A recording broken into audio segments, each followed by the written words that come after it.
France Info. Bonsoir, bienvenue dans Les Informés de France Info, votre émission de débat et d'opinion sur France Info, franceinfo.fr, sur les réseaux sociaux, avec le hashtag Les Informés, également sur le canal 27 de la TNT. Il y a un livre de George Orwell intitulé « Hommage à la Catalogne ». Et bien à mon tour, je voudrais rendre hommage à la Catalogne, alors non pas en raison d'un engagement pro ou anti-indépendance, mais ce scrutin sauve beaucoup de journalistes de France Info en fait. En effet, sans ces élections, ce ne serait que pot de Noël, brunch de Noël, goûter de Noël. Alors déjà que c'est le cas, s'il n'y avait pas cette info de premier ordre, nous aurions tous perdu notre foi, l'organe, bien sûr, pas la croyance, car nous croyons fortement dans les pots d'entreprise. Et eux, ils sont ivres d'actualité. Et ce soir, les Informés de France Info reçoivent Jannick Halimi, bonsoir. Bonsoir. Du Parisien aujourd'hui en France. Également Bastien Lachaud, bonsoir. Bonsoir. Vous êtes député de Seine-Saint-Denis de la France Insoumise. Également le communicant cofondateur de l'agence Corioling, Jackie Isabello, bonsoir. Bonsoir, et on connaît des catachants de Noël. Exactement, Voilà. très bien. Merci de le préciser, Jackie.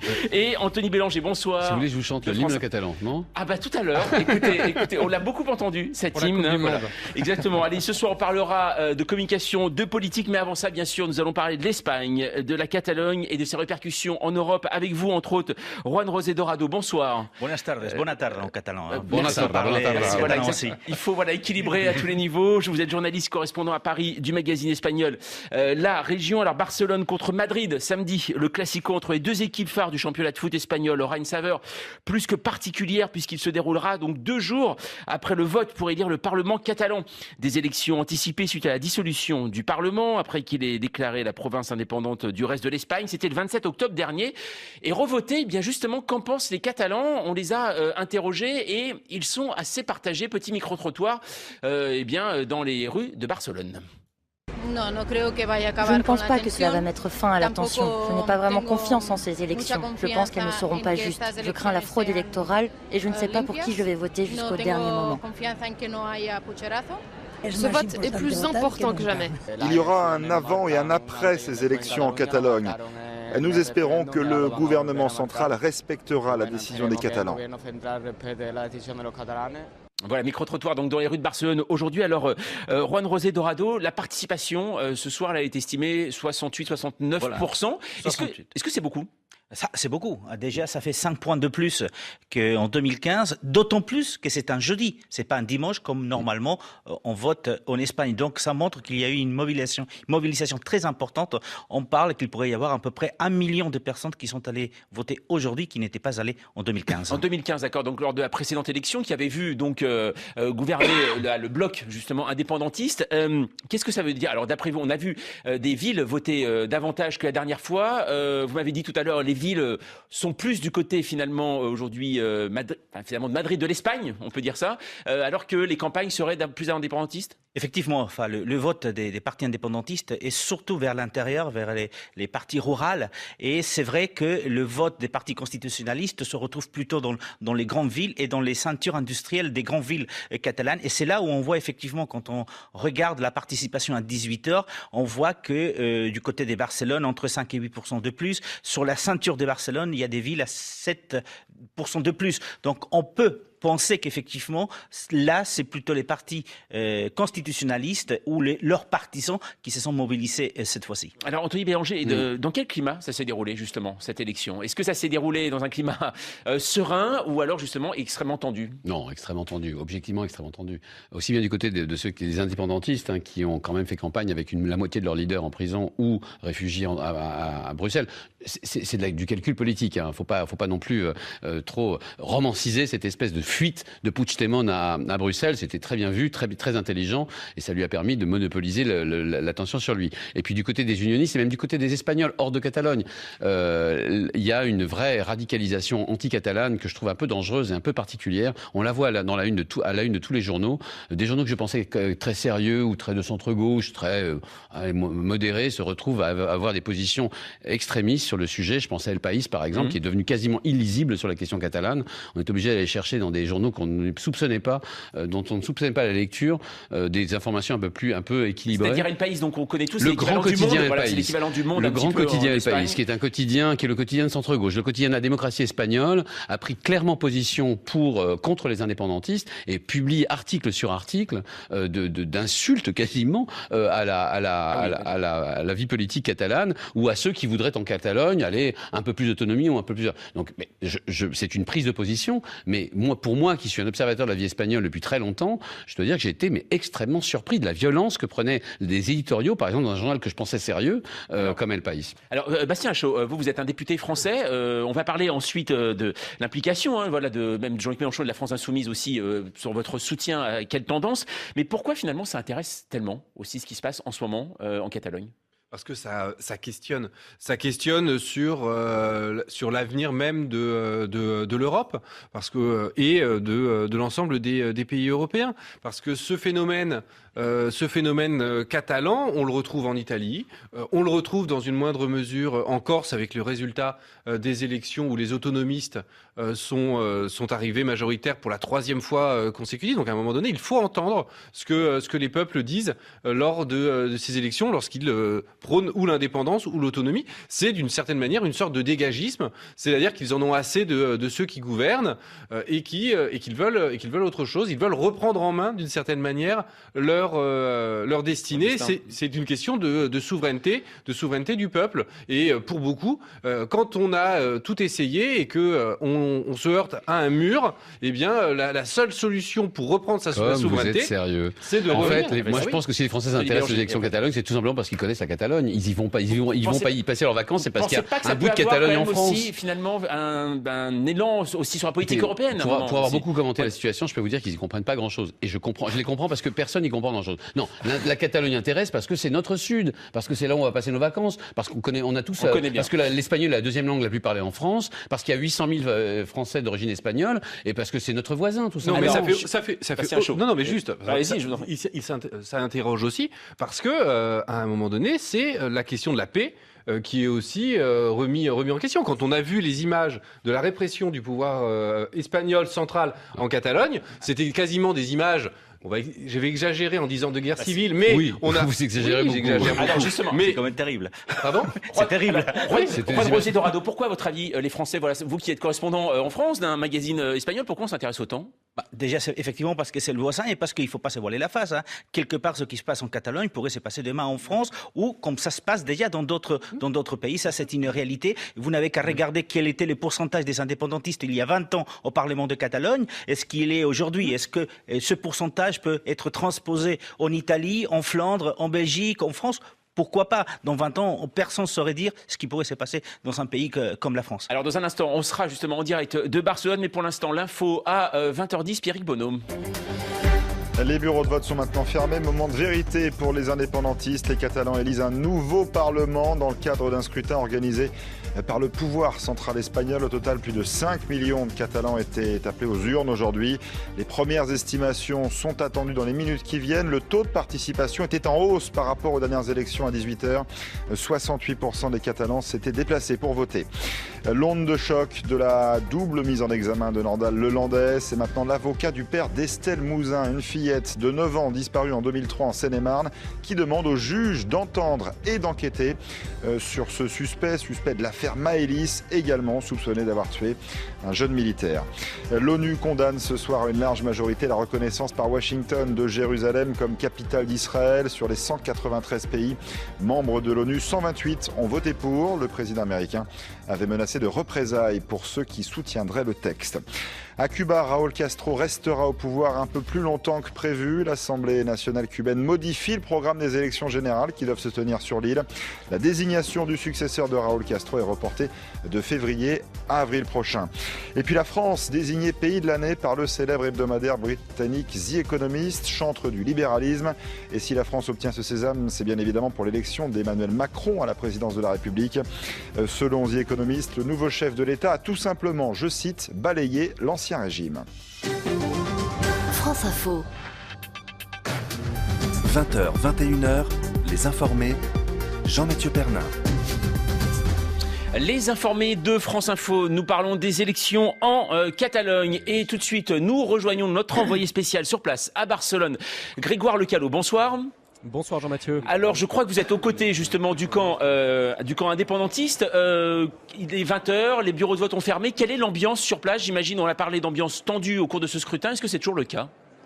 Alors, ambiance tendue, non pas vraiment. Elle est ici un petit peu dans l'attente des premiers résultats sortis des urnes qui viennent de tomber, ces résultats. Alors, oui. Et le parti gagnant serait, d'après ces sondages sortis des urnes réalisés par l'Institut Godot, serait le parti Ciudadanos, donc mené par Inés Arrimadas.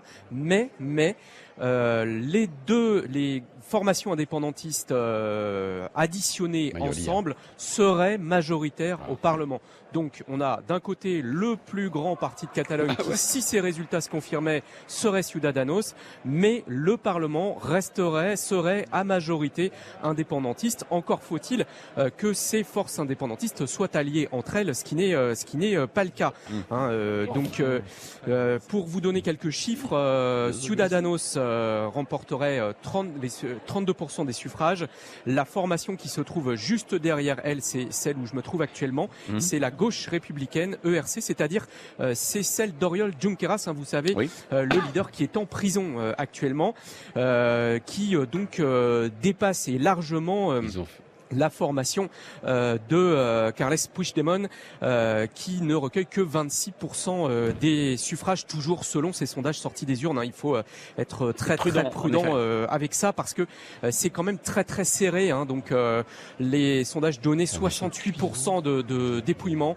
Il faut encore attendre pour avoir vraiment confirmation de cet équilibre politique. En tout cas, à l'heure où je vous parle, à l'heure actuelle, donc Ciudadanos, premier parti, mais Parlement qui reste à majorité indépendantiste. Merci beaucoup Grégoire Lecalot. On aura l'occasion de vous retrouver tout au long de la soirée pour faire le point sur ces élections en Catalogne. Juan José Dorado, alors on a l'impression, de ce que vient de nous dire Grégoire Lecalot, on est reparti sur la même chose. Exactement. On est reparti effectivement sur la même chose, puisqu'effectivement les partis constitutionnalistes seraient devant en nombre de voix, mais pas en nombre de sièges. Si on prend la fourchette haute de cette première estimation sortie des urnes, effectivement, ils pourraient retrouver une majorité absolue au Parlement de Catalogne. Alors imaginez Puigdemont à Bruxelles, Junqueras, le ex-vice-président en prison, et en face Mariano Rajoy. Alors on repart pour 3 mois à nouveau des discussions et peut-être d'un dialogue que personne ne veut. Clairement, c'est un échec absolument cuisant de Madrid. Mais alors, cuisant comme on en a peu connu. Parce que même dans les fourchettes basses, le Parlement catalan fait 135 sièges. Dans la fourchette basse, les indépendantistes conservent 138 sièges. Dans la fourchette haute, ils en ont 171. 71, pardon. 71. Ce qui veut dire en fait qu'ils ont vraiment répété leur score avec une meilleure mobilisation de 2015. Et c'est un échec absolu, cuisant, épouvantable pour Madrid. Oui, je ne dirais pas un échec épouvantable pour Madrid, puisque de toute façon, il fallait bien sortir quelque part, et donc la sortie était les élections. Et qu'est-ce qui va se passer? Ça veut dire, imaginons, si je suis le raisonnement d'Anthony Bélanger, ça veut dire demain, imaginons, il y a ce bloc de nouveaux indépendantistes, autonomistes qui se reconstituent. De nouveau, ils prennent le pouvoir en Catalogne. Donc Madrid, qu'est-ce qu'il va faire Madrid à ce moment-là? Madrid va faire ce qu'il a fait jusqu'à maintenant, c'est-à-dire que le respect de l'état des droits et de la Constitution espagnole, comme n'importe quel État. Donc après, on peut dire oui, il faut négocier, parce que en fait, l'échec, c'est un échec du gouvernement catalan parce qu'ils n'ont pas voulu négocier, mais un échec aussi du gouvernement de Madrid parce qu'il n'a pas non plus voulu négocier. Mais maintenant, il va falloir quand même s'asseoir, sinon on va vers des élections dans 2 mois et demi. Bastien Chaud. Donc là, la solution, c'est de retourner devant le peuple et c'est un référendum sur la question. C'est justement c'est ce que Podemos. C'est terrible parce qu'en fait, vous demandez, sincèrement, je ne défends pas les uns ou les autres, mais vous demandez tout simplement de ne pas respecter la Constitution. Est-ce que vous trouvez normal qu'en France ou n'importe où on dise on va demander un référendum? La Constitution espagnole ne le permet pas. Donc il faut trouver une formule, et il existe des formules, mais pas un référendum sur la Constitution. C'est impossible. On va juste écouter. Oui, non, mais je m'excuse, je pose la même question de Sébastien Lachaud. Bastien, pardon. Respecter la Constitution espagnole, je suis tout à fait d'accord avec vous, mais ça veut dire quoi? Pardonnez-nous pour des candides comme nous ou des ignares, comme vous voudrez, si on ne passe pas par ça veut dire quoi concrètement? Comment va fonctionner l'État espagnol? Écoutez, je ne défends pas particulièrement Madrid ou Barcelone. Ces gens se mettent à discuter entre eux. Ça veut dire que Madrid, ça veut dire que les indépendantistes ont lancé plusieurs fois plusieurs ballons d'essai, mais savaient très bien qu'en face, ils avaient quelqu'un qui ne voulait pas discuter avec eux. Mariano Rajoy a toujours refusé, c'est même lui qui qui a porté dans le fer de la refonte de statut de Catalogne, qui a fini par aboutir à ce processus. S'il a en face de lui exactement l'Assemblée qu'il avait avant, il va bien falloir qu'à un moment ou à un autre, il constate que le peuple, enfin en tout cas les électeurs en Catalogne ont bel et bien reconduit une majorité indépendantiste et qu'il va falloir discuter avec elle. Le problème, si vous voulez, c'est que c'est peut-être pas l'homme qu'il faut pour avoir une vision un petit peu plus élevée que lui-même de l'Espagne. Alors, juste une chose, Jacques-Isabelle Aucan, vous voyez, finalement, là, comment vous avez l'habitude de regarder la vie politique française. Cette vie politique espagnole, on voit à quel point, là, elle est compliquée, elle n'est pas du tout calquée sur la nôtre, différente. Pour un communicant, finalement, est-ce qu'il y a des leçons à prendre ? C'est vrai que c'est une formidable série. C'est la 3e ou 4e saison de Borgen ou de House of Cards, 5e ou 6e. C'est assez hallucinant. Nous, les communicants, et je prendrai cette casquette ce soir, quand on a regardé ce dossier, on s'est dit c'est un formidable cas de communication d'influence. Les Catalans sont arrivés avec une position affirmée. La place de Madrid a été décriée dans l'ensemble des médias internationaux parce qu'on se rappelle de la police qui a extirpé des vieilles dames d'endroits où elles voulaient simplement faire leur devoir de citoyenne. Et puis de manière assez maligne, Mariano Rajoy a repris la main et a contraint Luis Puigdemont à prendre des positions où il a manqué un petit peu de courage. Ensuite, on a eu la deuxième version où il s'est exilé à Bruxelles. Donc merveille, d'un point de vue communication, c'est extraordinaire. Mais ce qui est sûr, en tout cas, par rapport à ce que vous disiez, et le consensus, c'est qu'on a consulté le peuple, et je pense que l'ensemble des Catalans étaient quand même conscients des enjeux qui étaient derrière, et les gens ont décidé de demander aux plateformes séparatistes ou indépendantistes, en tout cas, de se mettre d'accord. Parce que si j'ai tout compris, il semblerait que la notion d'indépendance soit pas complètement, totalement assumée par les trois grands partis, parce qu'il n'y en a pas que deux,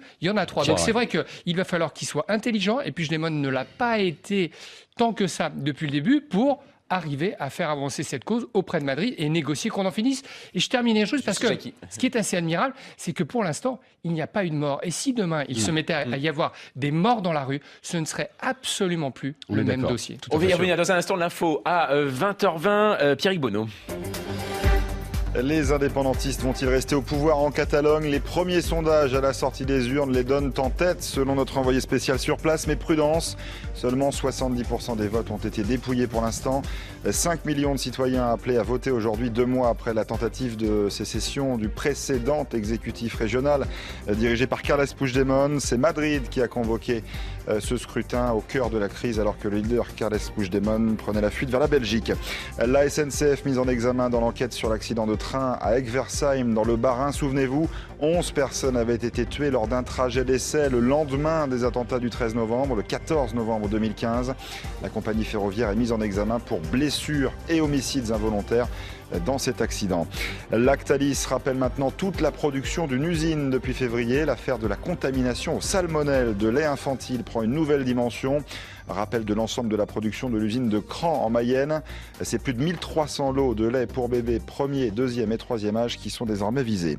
19 blessés à Melbourne après qu'un Australien de 32 ans a foncé avec sa voiture dans la foule ce matin. Les autorités affirment qu'à ce stade, ce citoyen d'origine afghane n'a aucun lien avec une quelconque organisation terroriste. Visiblement, le suspect avait des problèmes mentaux et était connu pour consommation de stupéfiants. Et puis, c'est une première dans l'histoire de la compagnie. Les pilotes de Ryanair sont appelés à faire grève demain en Allemagne, à quelques jours seulement de Noël. Toutes les liaisons seront affectées en Allemagne. France Info. 20h, 21h, les informés, Jean-Mathieu Pernin. Les informés de France Info, ce sont des élections qui devaient normalement clarifier la situation. Et ce soir, au vu des premières estimations, eh bien, ce n'est pas vraiment le cas. En Catalogne, en tête, parti Ciudadanos, donc unioniste, 32%, suivi de la gauche républicaine, 26%, et d'autres partis indépendantistes. Ça veut dire que demain, de nouveau, les indépendantistes pourraient s'unir pour gouverner cette région. Donc, on repartirait dans le même jeu. Alors, il y a une femme qui a animé cette campagne. On ne la connaît pas vraiment en France. Peut-être l'avez-vous pas vu encore. Elle s'appelle Inés Aramidas. C'est elle qui dirige donc ce parti Ciudadanos, qui a dirigé la liste parti Ciudadanos pendant ces élections. On va l'écouter et après on va se demander mais qui est-elle vraiment. On écoute donc Inés Aramidas. Il s'agit probablement d'une élection qui est fondamentale pour la coexistence en Catalogne, fondamentale pour la réconciliation entre tous les Catalans. Et j'espère que nous inonderons les urnes de vote, et que ce sera un résultat dont nous nous souviendrons très longtemps. Voilà, Inès, donc Arrimadas, donc tête de liste, donc Ciudadanos, qui pourrait donc diriger demain la Catalogne. Qui est cette femme, justement, Juan José Dorado? Alors, c'est une jeune femme de 36 ans qui était dans la vie, qui est arrivée il y a quelques années dans la vie publique espagnole, à l'ombre d'Albert Rivera, qui est celui qui avait créé le parti Ciudadanos. Et petit à petit, elle défend une ligne très dure, c'est-à-dire, elle est espagnole, elle veut pas de l'indépendance. Et donc, petit à petit, autour d'elle, elle a réussi effectivement à faire venir des électeurs. Déjà, c'était la première force d'opposition en 2015. Elle pourrait être le premier parti en Catalogne aujourd'hui. Mais surtout, elle a réussi effectivement même à souffler des voix au Parti populaire qui perd beaucoup de voix en Catalogne en faveur des Ciudadanos, qui depuis le début a maintenu une ligne toujours constante pour la Constitution et l'unité de l'Espagne. Juste pour bien expliquer, Ciudadanos, centre-droit. Centre-droit, voilà. C'est le centre-droit.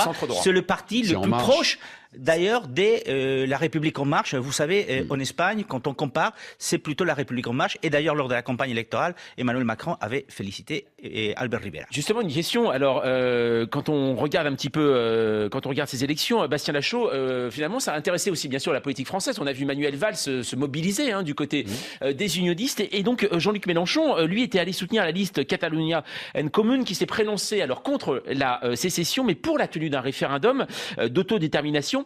Ça fait longtemps que finalement Jean-Luc Mélenchon, dès le début de cette affaire, s'intéresse à la Catalogne.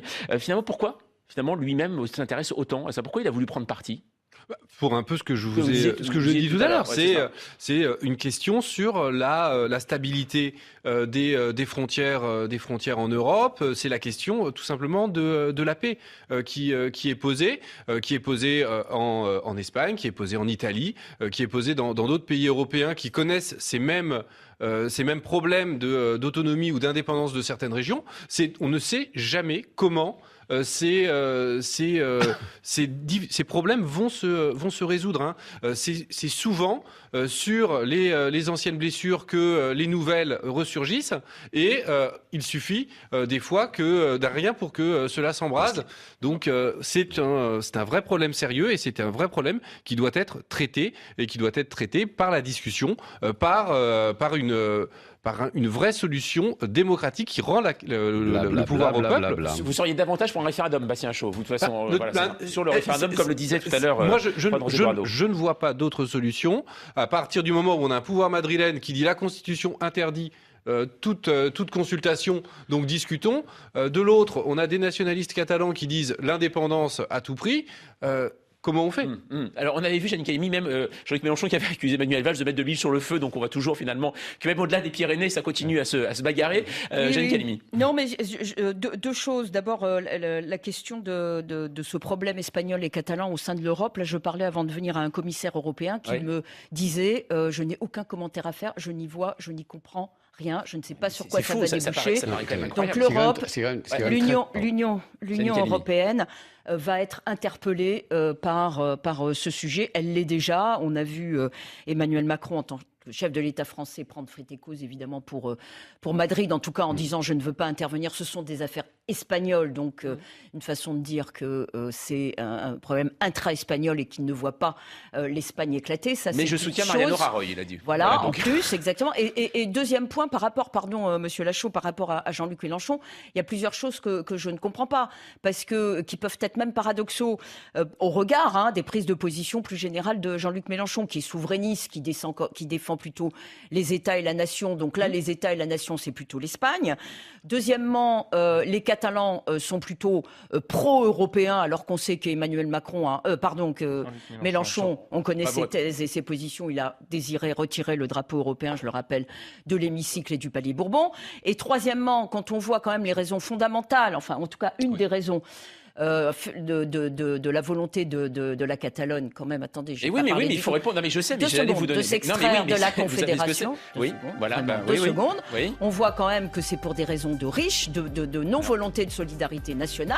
Et là, quand on est un parti comme les Insoumis, on peut s'interroger. Alors, Bastien Chaud, si vous voulez répondre, alors est-ce que vous préférez répondre longuement après ou un tout petit peu maintenant? Longuement après. Alors, exactement, dans quelques minutes, on va continuer à en parler. Voilà la suite du programme des informés de France Info.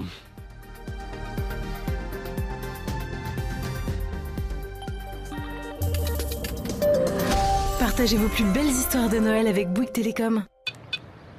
Dis Quentin. Quoi? T'en mets du temps à écrire ton texto. Tu le tapes avec tes pieds? Non, je le tape en T9 sur mon téléphone à clapper. Eh ben... Quoi? Non, rien. Je crois que je t'ai trouvé ton cadeau de Noël. Ah ouais? C'est Noël chez Bouygues Télécom. En ce moment, le Samsung Galaxy S8 revient à 1 € plus 8 € par mois pendant 24 mois avec un forfait sans 750 Go. Rendez-vous vite en boutique. Offre soumise à condition après remboursement, engagement 24 mois et conservation du numéro. France Info à Montpellier, 105.1. Et partout dans le monde, sur l'appli mobile France Info. France Info Météo, avec les cafés Malongo, grand cru biologique et équitable, récoltés à la main par les petits producteurs dans le respect de la biodiversité. À retrouver sur malongo.com. Et à Météo France, on retrouve Élodie Calac. Peu de place pour le soleil. Demain, ce sera couvert, des nuages bas presque partout, du brouillard le matin. On aura un peu de pluie de la Bretagne et du Cotentin vers les Charentes et la Gironde, plus espacée dans l'après-midi. Sur les régions de l'Est, quelques pluies éparses, parfois un flocon en montagne. Ce sera le même temps près des Pyrénées. Ailleurs, à peine quelques gouttes. Il restera du soleil. On ira le chercher dans le sud-est, un soleil franc en Corse. Un soleil un peu voilé du Languedoc-Roussillon vers la région PACA, avec beaucoup de vent jusqu'à 90 km/h. Les températures seront encore un peu au-dessus des moyennes de saison. Le matin, 3 à 9 degrés, parfois un petit peu moins dans les vallées des Alpes, l'intérieur de la Provence. L'après-midi, 6 à 12 degrés d'est en ouest, avec 6 degrés à Besançon, 8 à Metz, Clermont-Ferrand, Montauban, 11 degrés à Paris, Cherbourg, Nantes ou Bayonne, 12 à Lorient, toujours un peu plus en Méditerranée, 13 à 15 degrés, 14 à Cannes et 15 à Nîmes. France Info. Ouvrez l'info.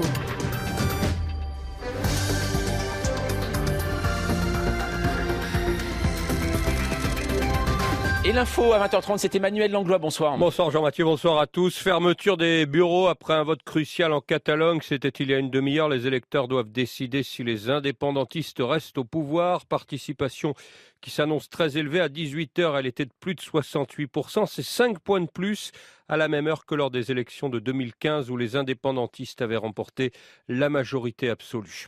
La petite commune de Saint-Féliu-d'Availle dans les Pyrénées-Orientales plongée dans la douleur lors des obsèques aujourd'hui de ces collégiens tués dans le drame de Millas. La collision jeudi dernier entre un autocar et un TER. Les cercueils blancs des 4 garçons avaient été alignés dans la salle polyvalente avant la messe. La fin d'un marathon record pour le premier budget du quinquennat. Au terme de 3 mois de débats intenses, le Parlement l'a donc définitivement adopté. Les textes reprennent plusieurs promesses fiscales d'Emmanuel Macron et visent à ancrer le déficit public sous les fameux 3% du PIB. L'ONU condamne la décision américaine de reconnaître Jérusalem comme capitale d'Israël. 2 tiers des pays membres ont voté pour la résolution des Nations Unies qui condamne cette décision de Donald Trump qui avait pourtant menacé de couper les aides financières à tout pays votant contre sa mesure. Grégory Phillips. 128 voix pour cette résolution, 9 contre et 35 abstentions. La résolution est certes votée à une large majorité, mais ce n'est pas non plus le raz-de-marée que redoutaient les États-Unis, comme si les menaces prononcées par Trump, puis par son ambassadrice à l'ONU, Nikki Haley, avaient eu de l'effet. Hier, Donald Trump avait promis qu'il couperait les vivres et les financements américains aux pays qui voteraient contre sa décision de reconnaître Jérusalem comme capitale d'Israël. Et tout à l'heure, à la tribune des Nations Unies, l'ambassadrice Nikki Haley n'a pas eu d'autre mot. C'est notre droit et la volonté du peuple américain de déplacer notre ambassade à Jérusalem. Nous nous souviendrons de ce vote. On s'en souviendra quand on demandera une nouvelle fois à l'Amérique de verser des milliards de dollars à l'ONU. Malgré tout, cette résolution est adoptée. Elle n'a aucun caractère contraignant, mais les Palestiniens peuvent la mettre à leur crédit. De son côté, l'ambassadeur israélien aux Nations Unies, Danny Danon, a prédit que la résolution votée aujourd'hui à New York finirait, je cite, dans les poubelles de l'histoire. Washington, Grégory Phillips, France Info. Une vingtaine de personnes blessées par une voiture. Elle a apparemment foncé délibérément dans une foule de piétons. Ça s'est passé à Melbourne, la deuxième ville d'Australie. 4 de ces blessés sont dans un état grave. La police australienne ne retient pour l'instant aucun lien avec le terrorisme. Et puis à Cuba, Raúl Castro, 86 ans, au pouvoir depuis 2008, cédera finalement la présidence en avril prochain et non en février comme prévu. L'élection est reportée de 2 mois officiellement après le passage et les dégâts en septembre de l'ouragan Irma qui a ravagé une grande partie de l'île des Caraïbes. En France, la justice administrative invalide en appel l'autorisation accordée à Total de rechercher du gaz de schiste dans le sud de la France. Le permis, appelé permis de Montélimar, avait été accordé au géant pétrolier en octobre 2011. Il est 20h33 sur France Info, les informés. La suite est fin. 20h, 21h, les informés, Jean-Mathieu Pernin. Les informés de France Info. Et oui, ça reprend, incroyable, jusqu'à 21h sur France Info, franceinfo.fr, sur les réseaux sociaux, avec le hashtag Les Informés et sur le canal 27 de la TNT. Exactement, Tony Bélanger, je crois. Et eux, ils peuvent dire Asla siempre la actualidad. Et ce soir, les informés de France Info reçoivent Yannick Halimi. Vous avez vu cet accent? Yannick Halimi du Parisien aujourd'hui en France. Également Bastien Lachaud, député de Seine-Saint-Denis, la France Insoumise. Le communicant Jacky Isabello. Anthony Bélanger, voilà, qui fait la claque ce soir de France Inter. Et également Juan Rosé Dorado, journaliste et correspondant à Paris du magazine espagnol La Région. Juste avant de vous laisser répondre, Bastien Lachaud, sur Jean-Luc Mélenchon, l'Europe et sur la Catalogne, un mot, Juan Rosé Dorado, sur ce sentiment qu'on a entendu depuis cette affaire catalane de la part des autonomistes et des indépendantistes. Souvent, ils reviennent avec, on entend beaucoup le mot oppression. Carles Puigdemont fait souvent référence au franquisme. Il y a toujours ce sentiment de pouvoir fort. Est-ce que finalement ça fonctionne encore aujourd'hui quand on fait référence au franquisme en Espagne? Est-ce que c'est un argument aujourd'hui qui porte? Mais écoutez, pour les indépendantistes, tout ce qui n'est pas indépendantiste est un fasciste et donc un franquiste. C'est la règle générale aujourd'hui en Catalogne dans le langage des indépendantistes. Ils sont tous fascistes parce qu'ils ne sont pas indépendantistes. Et puis, ça permet aussi d'oublier quelque chose. C'est que depuis la mort de Franco en 1975, ça fait quand même 43 ans, depuis qu'il est mort, la Catalogne a toujours été gouverné par les nationalistes. Donc, il ne faut pas oublier que la crise économique de 2008, qui était au pouvoir, c'était les nationalistes.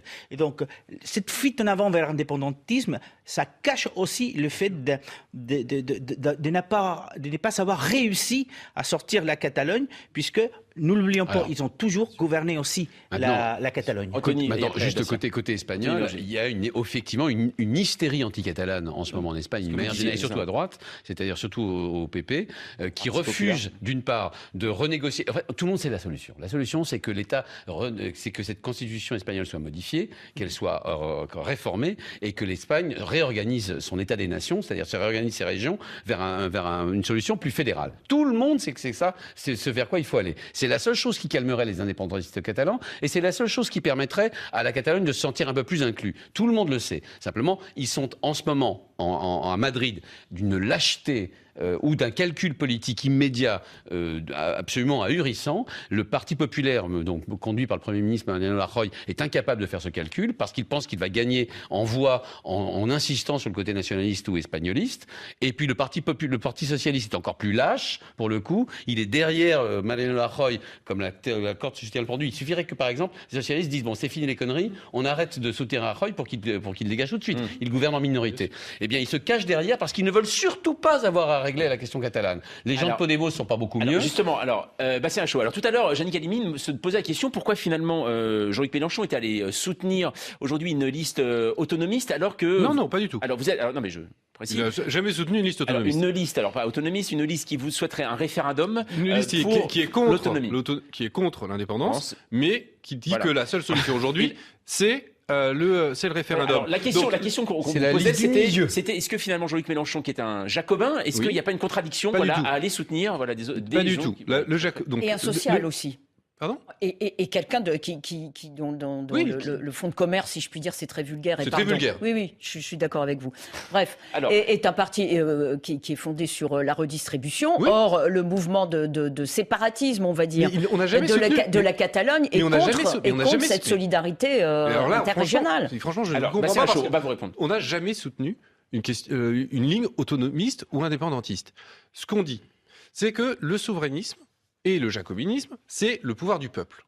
Donc, à partir du moment où on a une région qui exprime sa volonté d'indépendance ou d'autonomie, on doit l'écouter. Il n'est pas possible qu'un État soit un carcan qui impose son pouvoir au peuple. Donc, il faut entendre ce qui se dit. Ça, c'est le premier élément.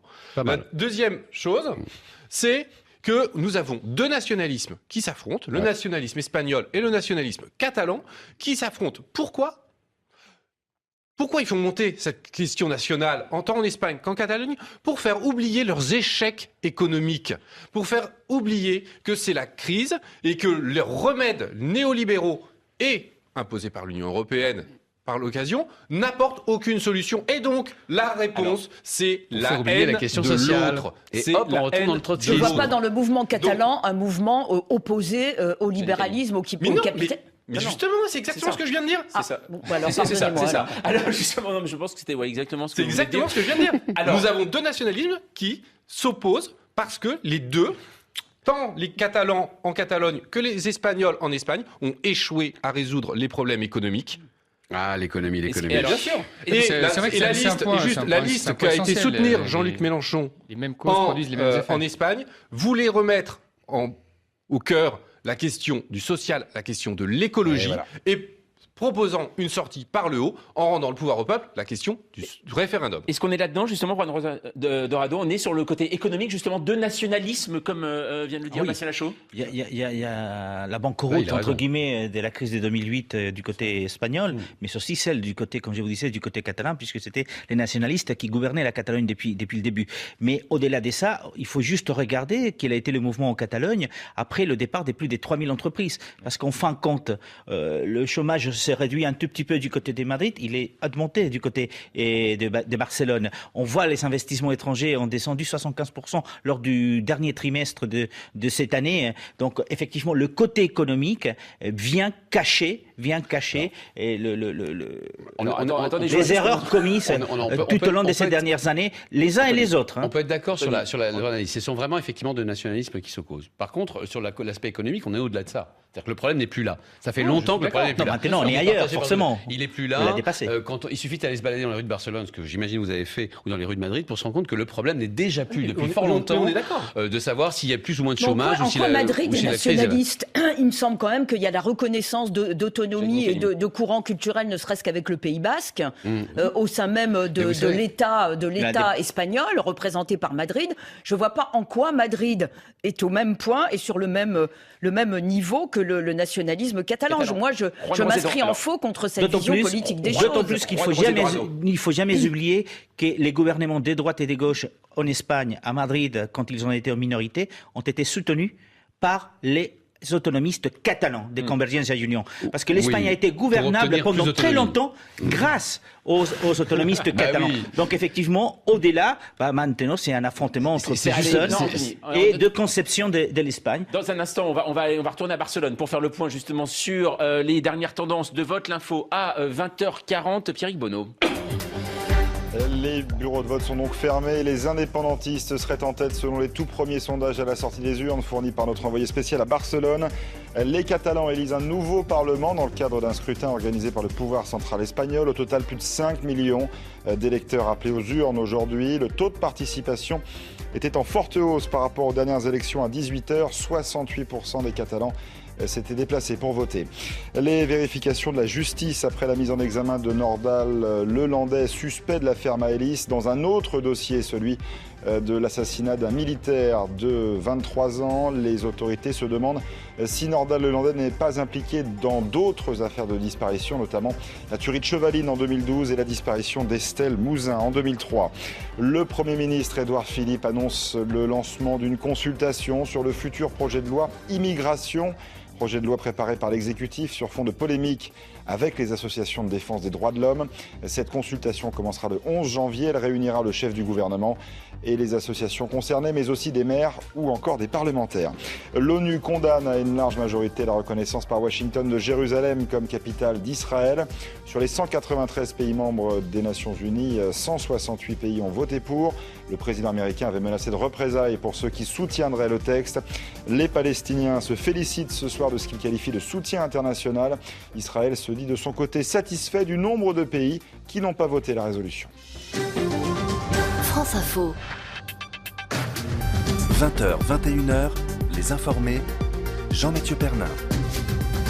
Les informés de France Info, nous parlons des élections en Catalogne et tout de suite nous partons à Barcelone rejoindre Élise Delève. Bonsoir Élise. Bonsoir. Alors je crois que vous avez justement des résultats ou des confirmations de résultats, vous pouvez nous en dire plus ? Alors, ce sont les tout premiers chiffres de sondage de sortie d'urne. Il faut donc les prendre avec beaucoup de précautions, d'autant que c'est très serré. Donc, d'après ce sondage publié par plusieurs médias ici, Ciudadanos, le centre droit, et le parti indépendantiste ERC auraient le même nombre de sièges, entre 34 et 37, ce qui est loin de la majorité absolue. Et dans le jeu des alliances, ce sont les indépendantistes qui ont plus de force que les unionistes. Si on additionne tous les partis indépendantistes, c'est-à-dire l'ERC, le parti de Carles Puigdemont et l'extrême droite de la coupe, les indépendantistes auraient la majorité absolue. Concernant la participation, pas de chiffre définitif, mais à 18h, le taux était de 68,3%, soit 5% de plus qu'à la dernière élection en 2015. Juste une chose, Élise, on n'a pas encore eu de réaction de la part de politiques, ou même de gouvernement pour l'instant ? Alors, on a vu Inès Arrimadas, la chef de Ciudadanos, arriver à l'hôtel où se déroule sa soirée électorale. Elle n'a fait aucun commentaire. Le porte-parole de son parti, lui, a félicité la grande mobilisation des électeurs et a préféré ne pas parler des résultats et rester prudent, comme il le dit. Côté indépendantiste, Carles Puigdemont devrait parler depuis la Belgique vers 21h.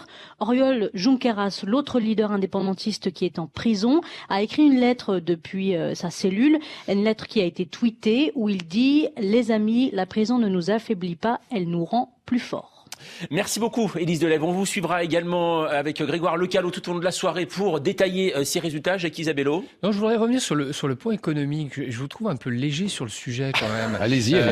L'économie a fait tomber la tête du roi de France. L'économie a projeté le monde dans un chaos général. Et là, vous avez l'air de dire, c'est plus le sujet, maintenant on est passé au-delà. Il y avait quand même 3000 entreprises qui ont décidé de quitter cette formidable porte d'entrée portuaire sur l'Europe. Ça veut dire que dans les prochaines années, les conséquences économiques en matière d'emploi, d'investissement, d'augmentation des prix, ces conséquences-là, elles vont être massives. Et on sait très bien qu'un peuple qui souffre économiquement est un peuple qui se radicalise. La Catalogne est extrêmement riche.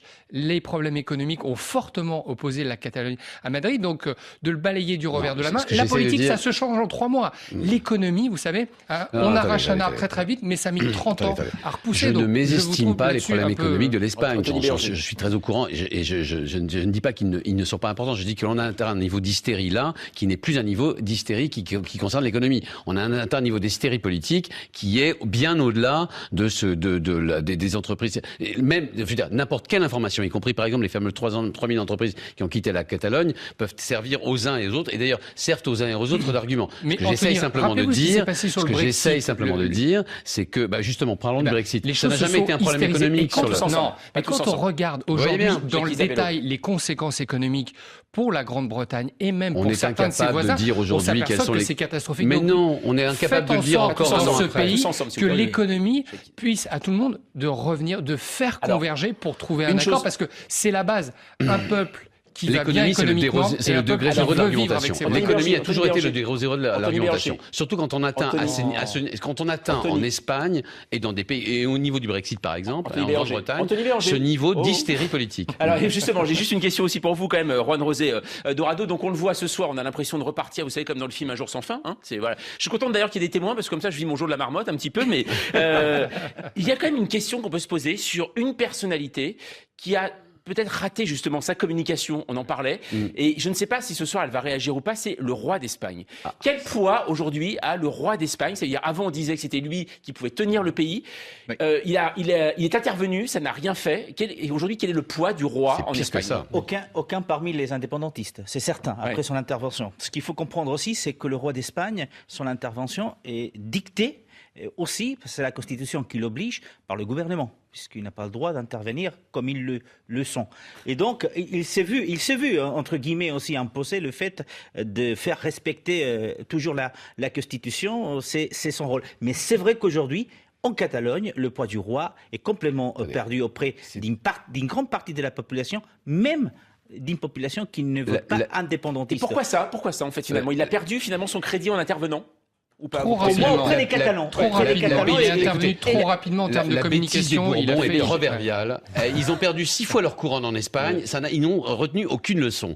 Cette andouille avait l'occasion, une fois dans sa vie, de servir d'arbitre, d'arriver à la télévision et de remplir son rôle constitutionnel, qui consistait à dire peut-être que je peux vous aider à discuter entre vous. Non, il a choisi effectivement d'expliquer qu'il y avait de la sédition et qu'il fallait rétablir l'ordre constitutionnel. C'est-à-dire de défrayer toute la population catalane et de se la mettre à dos.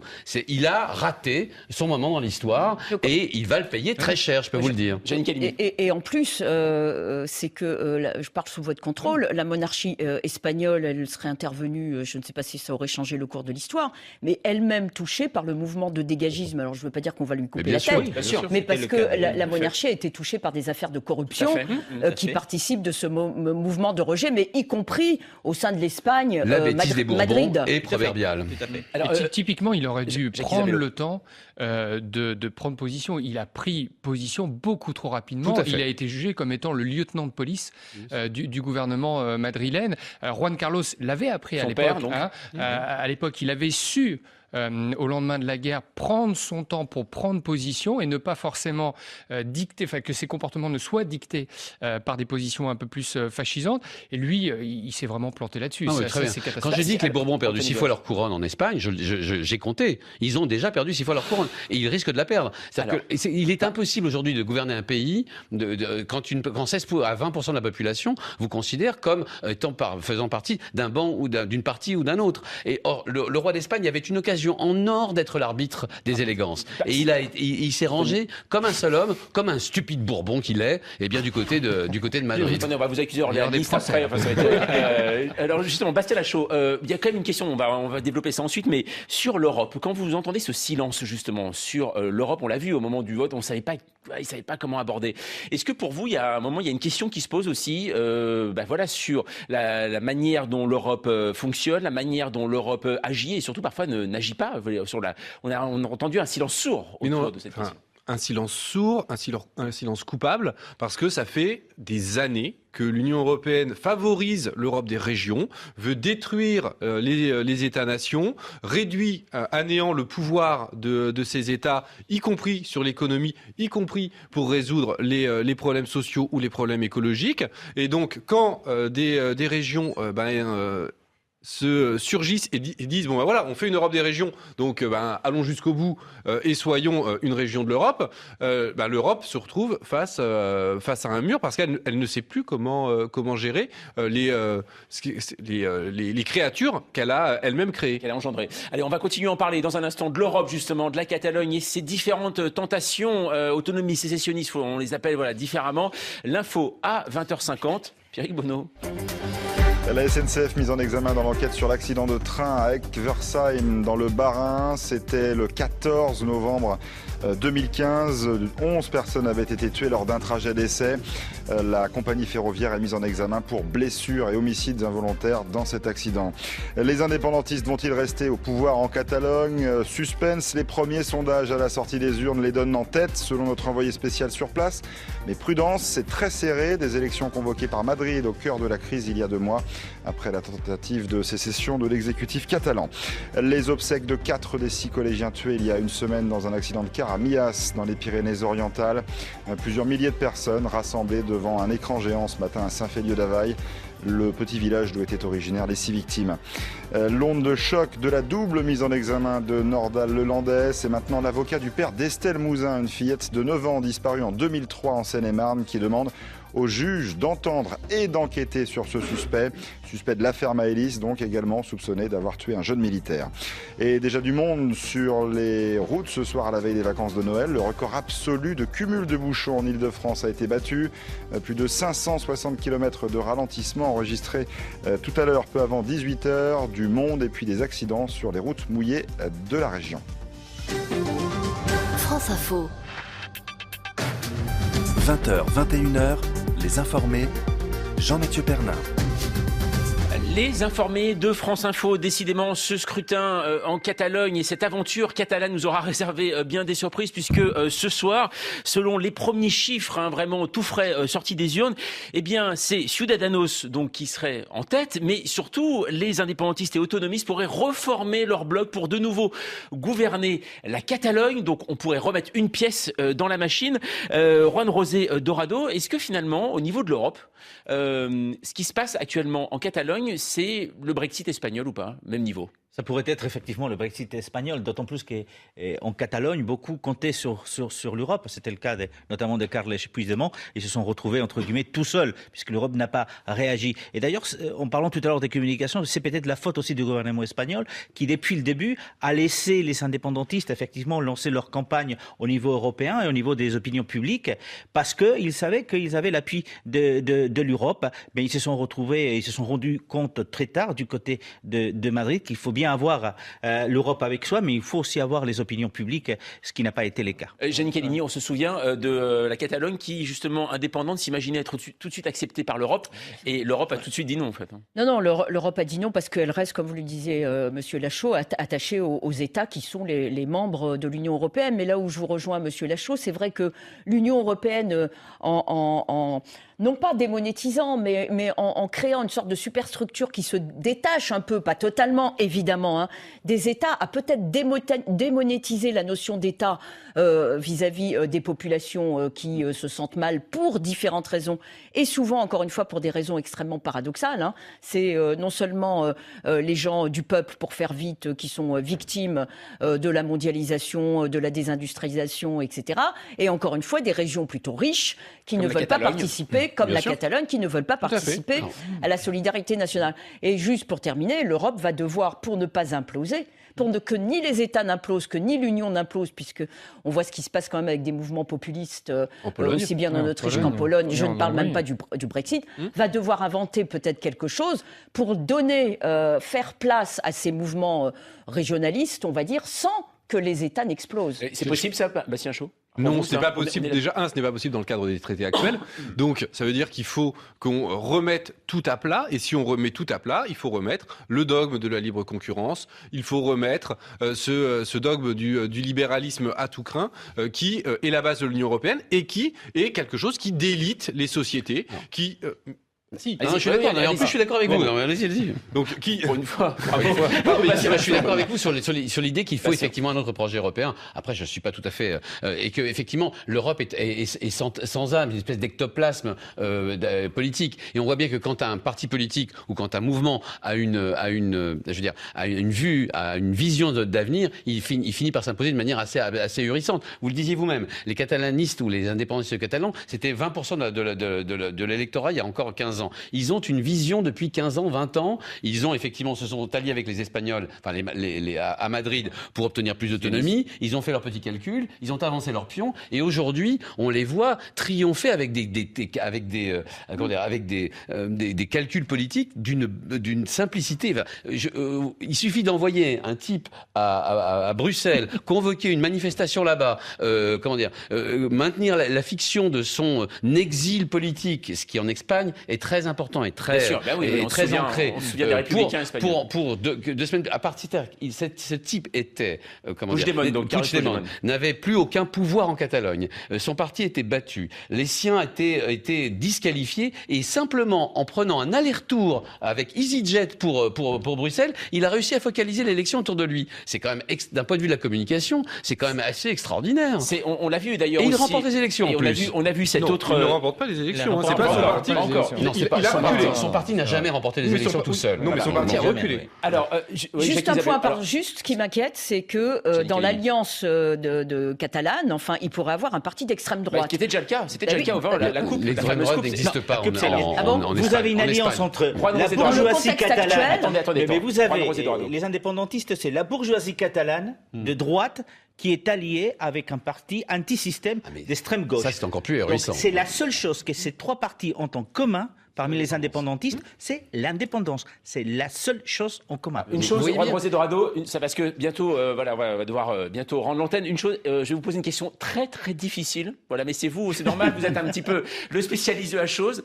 Comment vous voyez les prochaines semaines en Catalogne? Oula, très compliqué. Déjà, s'il n'y a pas de majorité absolue pour les uns ou pour les autres, et notamment pour les indépendantistes, vous savez que le système électoral en Catalogne impose donc une première proposition de président. S'il n'est pas élu, il faut refaire 48 heures après un nouveau vote pour élire un président. Sinon, dans 2 mois, il faut convoquer des élections. Donc, le rôle aujourd'hui est celui des Cataloniens communs, les Podemos espagnols, qui, si personne n'a la majorité absolue, est le parti qui va décider, s'il le veut, ce qui n'est pas sûr, qui gouverne ou pas en Catalogne. La notion de leadership est très importante. Il faut qu'ils prennent l'exemple sur la Corse un peu. Les Corses s'étaient éclatés. Ils ont maintenant un vrai leader, M. Simeoni, qui met tout le monde d'accord avec un projet. Et il faut avancer. Ça, c'est indispensable pour la Catalogne. Merci beaucoup, Jackie Isabello, d'être passé ce soir. Merci, Bastien Lachaud également. Voilà, on a parlé beaucoup de Catalogne. Hein. Merci, Janine Calimi pour le Parisien aujourd'hui en France. Merci, Anthony Bélanger, qu'on retrouve demain dès 6h50, 40 plutôt, sur France Inter. 8h15, c'est fait. 8h15 maintenant, vous avez changé d'horaire. Vous savez, qu'est-ce qui se passe? Il se passe des choses chez nos voisins, on n'est même plus au courant. Et merci beaucoup, Juan José Dorado, d'être passé ce soir et d'être resté un peu plus longtemps que prévu.